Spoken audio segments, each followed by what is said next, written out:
ketika Sa'ad bin Abi Waqqas, ini cerita-cerita aja Ramadan, membebaskan Mesir dan diangkat menjadi gubernur, ternyata di Mesir itu ada tradisi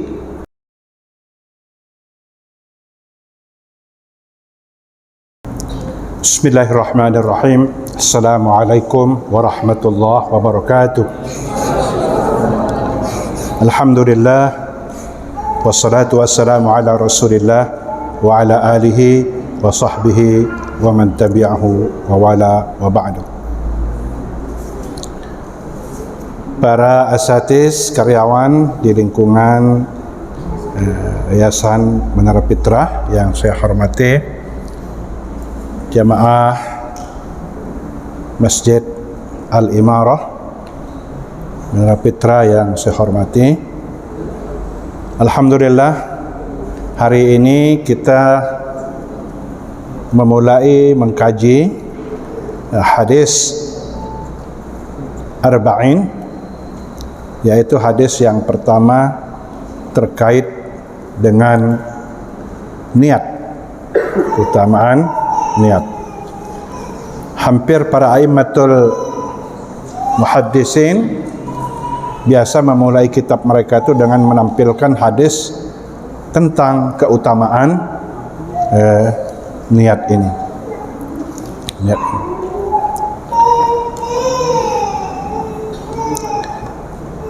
Saya anggap antum semua sudah hafal hadis ini, ya.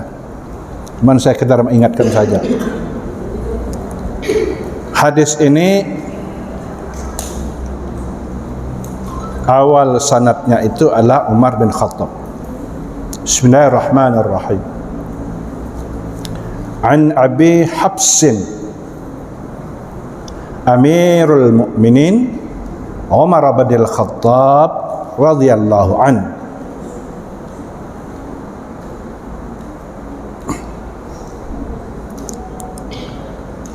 Qala sami'tu Rasulullah sallallahu alaihi wasallam yaqul innamal a'malu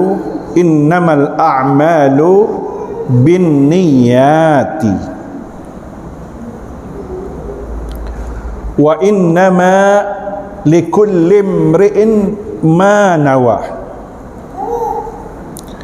faman kanat hijratuhu ila Allah wa rasulihi fahijratuhu ila Allah wa rasulihi wa man kanat hijratuhu lidunya yusibuha aw imra'atin yankihuha fahijratuhu ila ma hajara ilaihi. Rawahul Bukhari wa Muslim.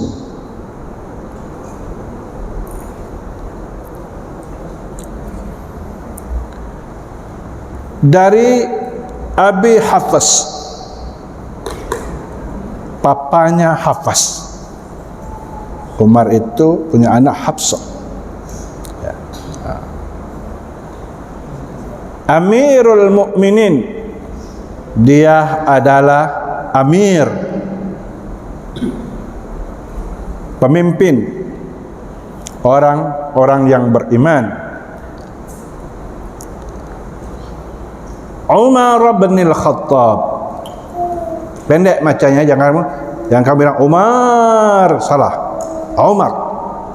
Umar bin Khattab radhiyallahu an, disingkat dengan RA, radhiyallahu an, bukan Raden Ajeng, bukan. Radiyah fi'il madhi, Allahu fa'il. Kalau seperti strukturnya, mudah-mudahan Allah meridhoinya, ya. Biasanya di nama awal sanad itu selalu katakan radhiyallahu an. Berarti yang sahabat ini Umar bin Khattab, orang tuanya tidak. Kalau orang tuanya juga sahabat Rasul, maka radhiyallahu anhuma, berdua. Mudah-mudahan Allah meridai keduanya. Qala, Umar berkata, sami'tu, saya telah mendengar. Sudah dia mendengar. Sami'tu, saya telah mendengar. Apa yang didengarnya? Rasulullah sallallahu alaihi wasallam.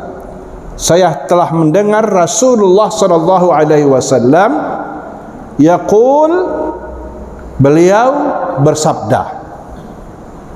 Kalau Allah berfirman, kalau Rasul bersabda, selainnya berkata.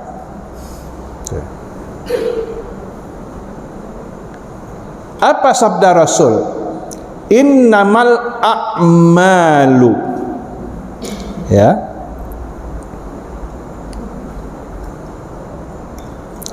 sesungguhnya, innama, sahnya. Innama itu adatul qasr, nggak ada peluang lain. Innama, hanya sahnya. Al-a'malu binniyat, sesungguhnya, ya, sahnya sebuah perbuatan itu, sebuah amal itu, a'mal jamak dari amal, ya, bin niat, tergantung dengan niatnya. Niat, bin niat, niat itu jamak, bentuk banyak dari niyatun. Nanti dalam redaksi hadis yang lain juga, hadis yang sama, redaksinya innamal a'malu bin niyah, dengan ungkapan mufrad, tunggal. Ini bin niat. Sesungguhnya sahnya perbuatan itu tergantung dengan niat-niatnya, bin niat. Artinya seorang yang melakukan perbuatan itu berkemungkinan motivasinya, niatnya tidak tunggal, ya, bin niat.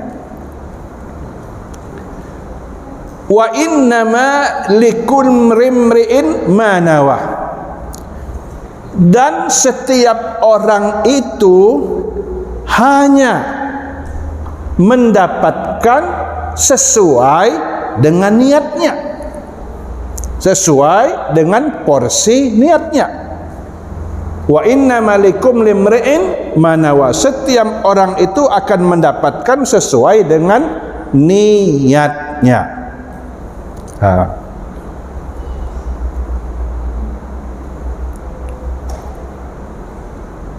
Contohnya apa? Faman kanat hijratuhu, siapa yang niatnya berhijrah, waktu itu pindah dari kota Mekah ke kota Madinah sebagai panggilan keimanan, untuk menyelamatkan keimanan, ya. Niat berhijrahnya itu adalah ilallahi wa rasulih, untuk memenuhi panggilan Allah dan seruan Rasulnya. Itu niatnya.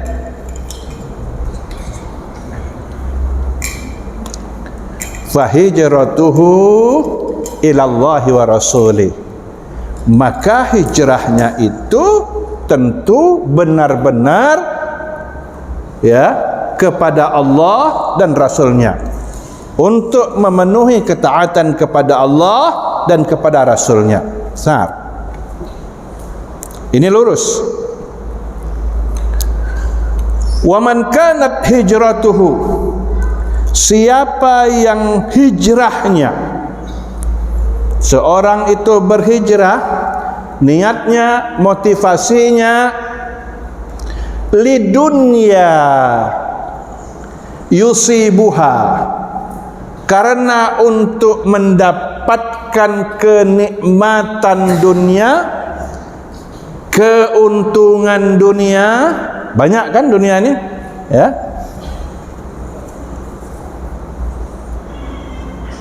Ya.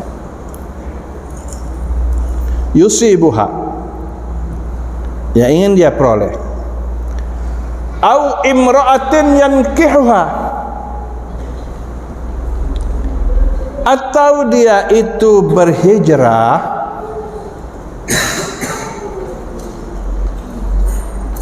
untuk menikahi seorang perempuan. Momennya hijrah, tapi niat beda. Yang pertama hijrah karena Allah dan Rasulnya, maka dia akan mendapatkan pahala hijrah itu sesuai dengan porsi niatnya.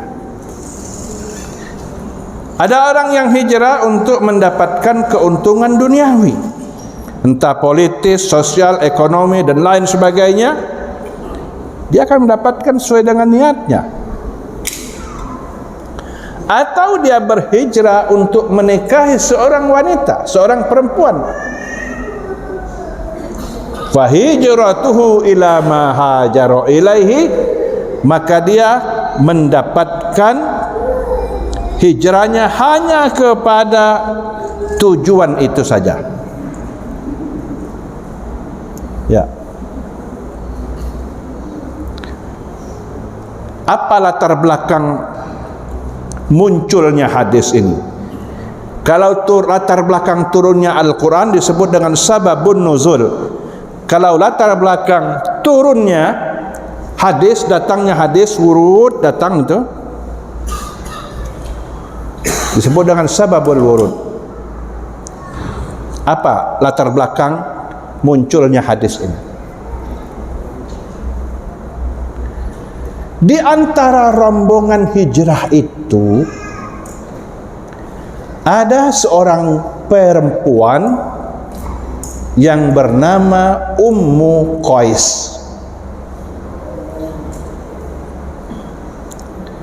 Di antara laki-laki yang ikut berhijrah itu, lantaran Ummu Qais berhijrah, pacarnya berhijrah, doinya berhijrah, doi dia, maka lelaki ini pun ikut-ikutan hijrah dengan maksud akan menikahi Ummu Qais. Seandainya Ummu Qais itu tidak hijrah, tentu lelaki ini pun tidak akan hijrah. Jadi bahasa kami ada peciannya. Momennya sama hijrah. Jadi dalam sebuah kelompok biasa, tujuannya A, tapi ada udang di balik benar, ada udang di balik batu.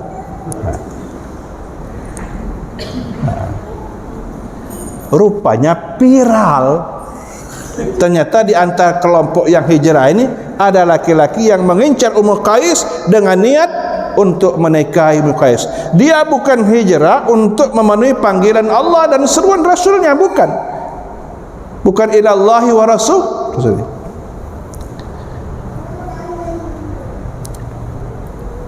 Maka terkenallah, virallah lelaki itu, kata orang Komering, mendapatkan jejuluk, mendapatkan gelar muhajir li Ummi Qais, seorang penghijrah untuk menikahi Ummi Qais.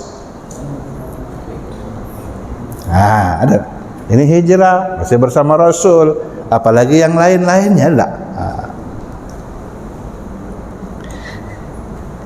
Jelas ternyata hadis itu ketika ada kepentingan dunia dan ingin menikah seorang wanita, fahijratuhu ila ma hajara ilaihi, maka hijrahnya ya kepada yang menjadi tujuannya. Dia hijrah untuk tujuan tersebut. Baik.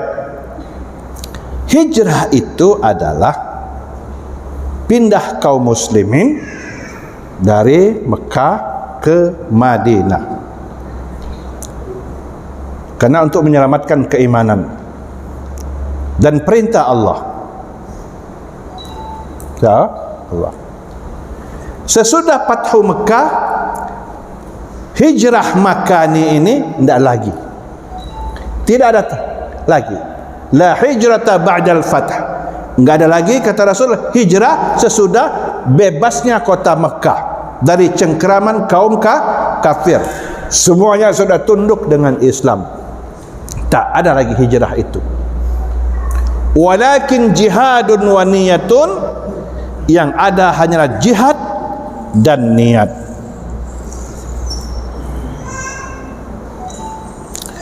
Wa idzastunfirtum fanfiru. Jadi kalau kamu dipanggil untuk berperang, pergilah berperang. Kalau hijrah kan lagi ada perang. Nah, itu. Ini yang terkait dengan hijrah.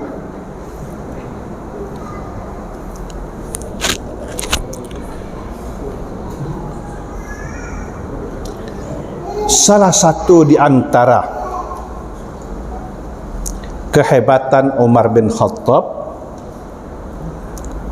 dia salah satu di antara 10 orang yang mendapatkan berita gembira, al-mubasysyaruna bil jannah, masuk surga dengan tongi kartu. Ya.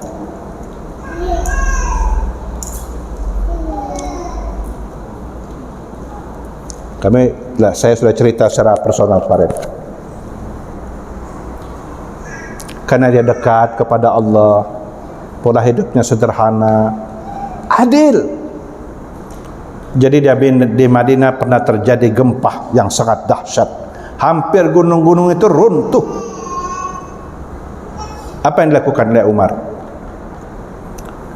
Bukan untuk menandai titik 0 IKN, masing-masing gubur diperintahkan membawa air sekendi dan tanah dari daerah itu masing-masing. Bukan. Itu agak klinik juga ya. Tapi yang dilakukan Umar, dia pukul bumi ini dengan semestinya. Ya. Wahai bumi, berhentilah. Ya. Aku adalah Umar bin Khattab dan aku adalah orang yang jujur. Kalau aku tidak jujur, celakalah aku. Berhenti itu gempa. Wah, kalau ada BPD apa dah? Badan Penanggulangan Bencana Nasional punya orang semacam gini, alang banyak menghemat anggaran, enggak?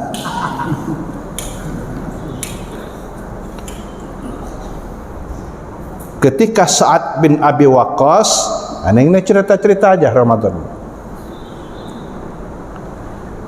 membebaskan Mesir dan diangkat menjadi gubernur, ternyata di Mesir itu ada tradisi ya menenggelamkan anak gadis perawan ke sumur, ke Sungai Nil, karena Sungai Nil itu sudah mulai mengering. Mengering. Informasi ini disampaikan oleh Gubernur Mesir, siapa? Amr bin As. Itu saya sudah sholat di sana, di Masjid Amr bin As.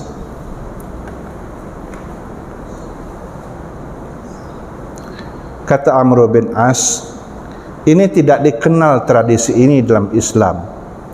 Islam itu menghanguskan apa yang sebelumnya. Yang kayak gitu tuh. Dia kirim surat kepada Umar bin Khattab, ternyata sikapmu sudah benar. Nanti sesampainya surat ini, ke surat aja. Kau jatuhkan surat itu di sungai Nil. Sungai Nil. Kirim surat. Dari hamba Allah Umar bin Khattab, presiden orang-orang beriman, kepada sungai Nil. Jika engkau mengalir karena keinginanmu sendiri, maka kami tidak butuh dengan kau. Tapi jika engkau mengalir, ya, karena kekuasaan Allah Subhanahu wa taala yang maha gagah itu, maka kami akan meminta kepada Allah agar engkau terus yajri, mengalir.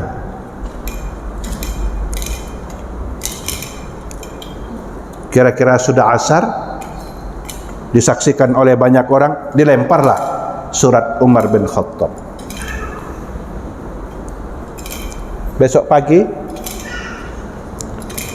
sudah sampai 6 dan 7 meter air itu. Dan sejak surat itulah sungai Nil tidak pernah kering lagi, dengan panjangnya berapa? 6.650 km, membelah 9 negara, mulai dari Mesir, Ethiopia, Rwanda, Burundi, ya, Ethiopia sampai ke Sudan Selatan. Dan itu pula mengakhiri tradisi bayar tumbal, seorang gadis yang cantik dihiasi dilempar ke situ. Jadi kalau orang bertakwa, pemimpin bertakwa, doanya itu makbul. Cukup surat-suratan aja. Ya. Ini kehebatan Umar bin Khattab. Apa fungsi niat? Innamal a'malu binniyat. Sesungguhnya perbuatan itu sangat tergantung oleh niatnya. Niat apa, ya, yang diniatkan. Niat itu kan bisa menjadi pembeda, mengangkat dari amal adat ke amal ibadat. Saya tanya, kita mandi itu adat apa ibadat? Kebiasaan aja kan? Tradisi. Gimana ibu-ibu? Bapak-bapak? Jadi kalau kamu mandi di hari Jumat, kamu berniat, sengaja aku mandi sunat karena Allah Ta'ala, dari perbuatan adat menjadi perbuatan ibadat, dapat pahala. Kan disunahkan kalau kita mau ke masjid, itu kan hari Jumat kan. Nah, itu contohnya. Ada 2 orang kakak beradik, tinggal satu atap tapi beda lantai. Di lantai pertama, mana pertama, bawah pojok. Di lantai atas itu saudaranya yang rajin beribadat. Rajin beribadat. Di usia 40 tahun rajin ibadat. Malam berzikir, berdoa, kira-kira waktu tidurnya itu sangat sedikit.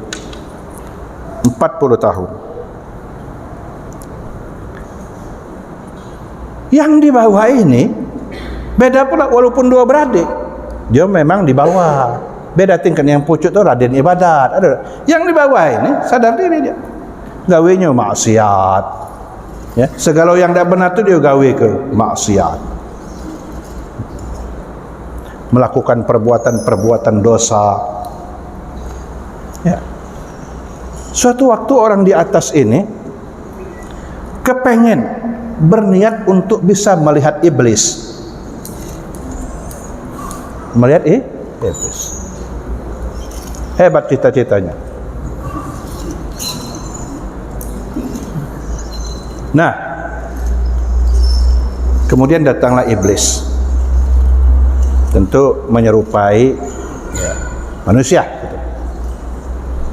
Anda 40 tahun menahan diri, menahan syahwat, makan, minum dan lain sebagainya. Anda itu masih punya kesempatan separuh umur lagi. Bacaan iblis itu 40, berarti 80 jatah hidupnya kan?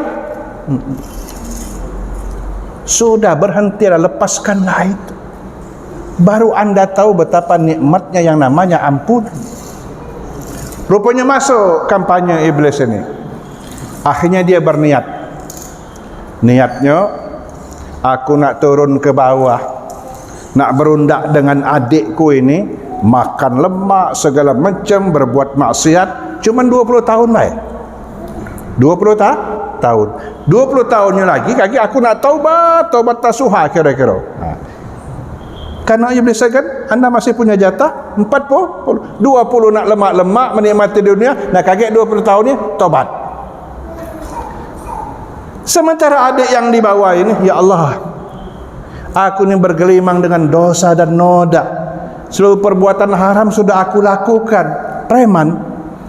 Alangkah enak kakaknya ku itu berdoa, solat, bermunajat, menghabiskan malam-malamnya berkat diri kepadamu. Aku kepengen seperti dia, ya Allah.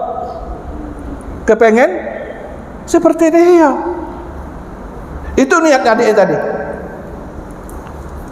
Mulailah, rupanya sama jam, sama waktu keinginan itu. Yang dari bawah naik ke pucuk dengan niat nak berbenah diri, nak menjadi orang soleh, nak bertaubat, kadang bercermin dengan kakaknya, alangkah lemah dia. Yang di pucuk tadi turun ke bawah, berniat nak kepengen cara adiknya. 40 tahun ngekang hawa nafsu ni, ada tak? Aku kepengen bergabung, makan-makan nikmat dunia ni, ada ini. Nah, akhirnya turunlah. Rupanya ketemu papasan di tangga itu. Tak campak kakaknya ni pucuk tadi. Nimpo adiknya. Dua-duanya mati. Dua-duanya mati. Gimana akhir cerita ini? Allah akan mengumpulkan yang dari bawah tadi, yang dia tingkah lakunya bejat, preman, nak menjadi orang soleh tadi, dikumpulkan dengan orang-orang yang taubat dan taat kepada Allah. Yang nak ngobar rasa 40 tahun jadi orang alim, tak kuat, tak sabar lagi, kepengen nak jadi preman, dia akan dikumpulkan dengan orang-orang ahli maksiat. Na'udzubillahi min zalik. Apa yang membedakan mereka berdua? Niat. Jadi berniat itu harus tajdid, ya. Kurasa kita jarang. Pagi-pagi ibu-ibu sudah berkaca, kira-kira tampilan aku ni oleh santri-santriku lah bagus tak kira-kira? Nah, diniatkan. Alhamdulillahilladzi kama hassanta khalqi fahassin khuluqi. Ya Allah, aku bersajak berhias karenamu, ya Allah. Amin. Nak ngajar mah itu pula. Kalau kaget seperti kakak beradik tadi, enak. Harapan kita ketika kita wafat termasuk orang yang berniat baik. Ini niat. Ada 3 orang yang didahulukan azabnya, siksanya. Mereka ini punya reputasi kebaikan. Pertama, orang yang qari, yang membaca Al-Quran. Yang kedua, orang yang bersedekah, dermawan. Dan yang ketiga, orang yang berperang. Coba, amal kebaikan strategis enggak? Tilawatul Quran, bersedekah, dan Tanya Mamat, apa dia niat kau pakai kacamata? Paculnya ada ini. Yang ketiga, orang yang berjihad di jalan Allah. Tetapi mereka didahulukan azabnya oleh Allah. Apa gerangan? Ternyata ada masalah ketiga mereka ini. Di mana letak masalahnya? Karena niatnya. Orang yang membaca Al-Quran itu, dia ngaji tadi karena kepengen sebutan Qori internasional, juara MTQ internasional pertama. Ngaji kan bagus, tilawah bagus, tapi cuma nak sebutan Qori internasional tadi. Enggak? Niatnya, amalnya bagus, tapi niat bermasalah. Didahulukan azabnya. Yang kedua, orang yang bersedekah. Begitu pula, apa yang salah? Sedekah kan perbuatan baik. Periksa bermasalah pada niatnya. Apa niatnya? Dia bersedekah bukan karena Allah, tetapi kepengen sebutan, surah nian bibi itu, dermawan nian mamang itu. Ada tak? Belum dipinta langan jo, ada tak? Ibu-ibu sekalian, sedekah itu besar pahalanya. Ayo ibu-ibu, sekarang Allah akan ganti 700 kali lipat. Yang punya emas solopot, yang punya jam tangan bagus, lepas segala macam, belepasan lagi, termotivasi. Karena usah sadih, tak? Yo, kamu disebut rame-rame modelin pasti ngenjuk, ada tak?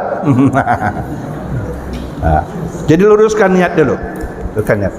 Apalagi kita ini yang berdakwah di jalan Allah.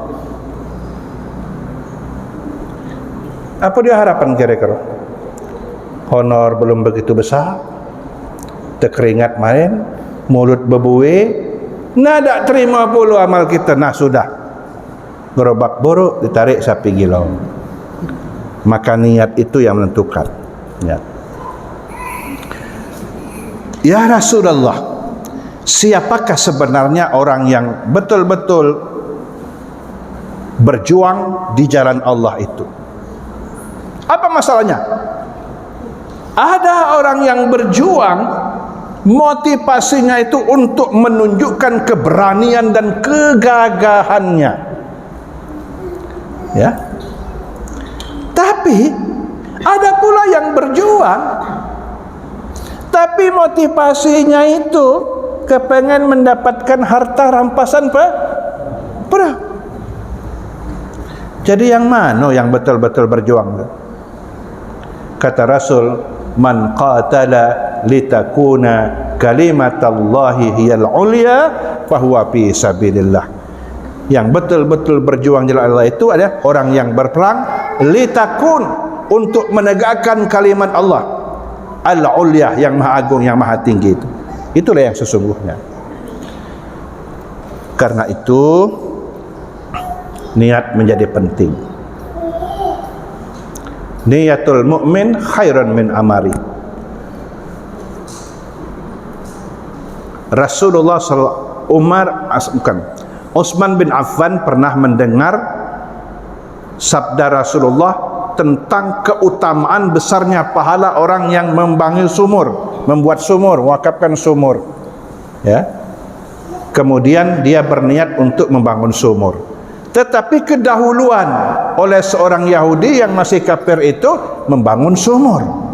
Nah, maka kata Rasul, niyatul mukmin, niatnya orang yang beriman itu khairun min amalihi, lebih baik dari amal perbuatan orang Yahudi tadi.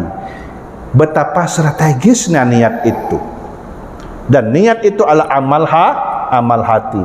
Niat apa?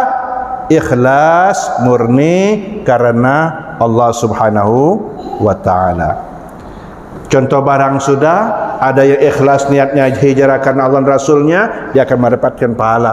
Ada yang ingin mendapatkan keuntungan dunia. Nah yang ketiga milu entol, bahasa kami, nak kawin dengan Perempuan tadi yang bernama Ummu Qais, dia kahwin, sebatas kahwin itu dah dapat je. Kalau pahala enggak ada.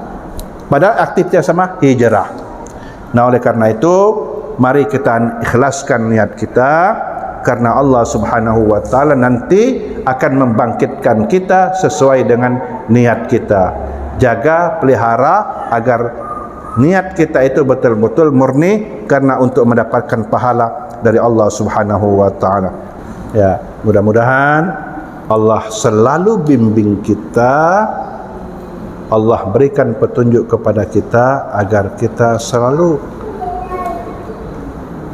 dalam melakukan perbuatan itu ridha Allah yang kita cari karena Allah Subhanahu wa taala. Sekecil apapun perbuatan kecil tapi niatnya benar akan menjadi perhitungan besar dari Allah. Sebaliknya amal perbuatan yang banyak, yang besar, banyak tapi niatnya bermasalah, tetap saja kecil dalam pandangan Allah. Amal-amal itu tergantung dengan niatnya. Wallahu a'lam bishawab. Mari kita akhiri pertemuan kita pada saat ini dengan membaca hamdalah dan doa kepada majlis. Alhamdulillahil alamin. Subhanakallahumma wa bihamdika asyhadu an la ilaha illa anta astaghfiruka wa atubu ilaik. Wal 'afwu minkum. Wassalamualaikum warahmatullahi wabarakatuh.